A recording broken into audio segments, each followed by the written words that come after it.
Welcome to ఎన్టుడే news. ప్రతి క్షణం ప్రజల పక్షం.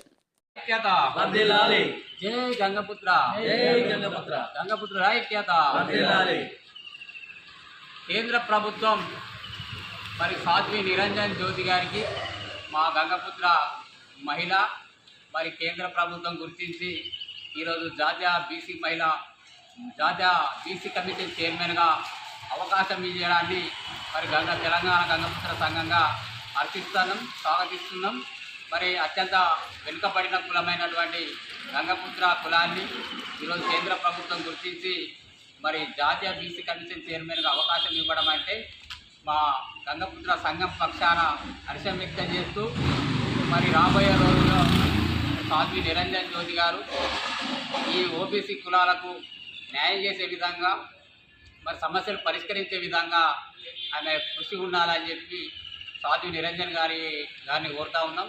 కేంద్ర ప్రభుత్వం కూడా మరి ఏదైతే ఓబీసీ కమిషన్ ఏర్పాటు చేసిందో దానికి చట్టబద్ధత లేకపోవడం చేత బీసీ డిమాండ్ పరిష్కారానికి నోచుకోవడం లేదు. ఏదైతే ఈ జాతీయ బీసీ కమిషన్ మరి ప్రధాని మోడీ గారి హయాంలోనే ఏర్పాటు చేయడం జరిగింది. దీనికి చట్టబద్ధత కల్పించి ఈ యొక్క బీసీ కమిషన్కు జ్యుడిషియల్ అధికారాలు ఇవ్వాలని చెప్పి కూడా ప్రధాని మోడీ గారికి విజ్ఞప్తి చేస్తూ ఉన్నాం.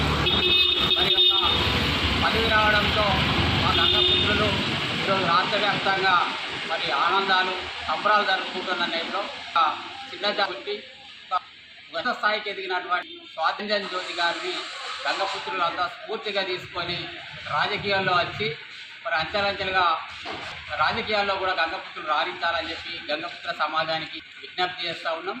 నిరంజన్ జ్యోతి గారికి ఈ సందర్భంగా సంఘం పక్షాన కృతజ్ఞత శుభాకాంక్షలు తెలియజేస్తూ రానున్న రోజుల్లో మరిన్ని పదవులు అధిరోధం అని చెప్పి ఆకాంక్షిస్తున్నాం. జై పుత్ర, జై గంగపుత్ర, గంగపుత్ర ఐక్యత, గంగపుత్ర ఐక్యత.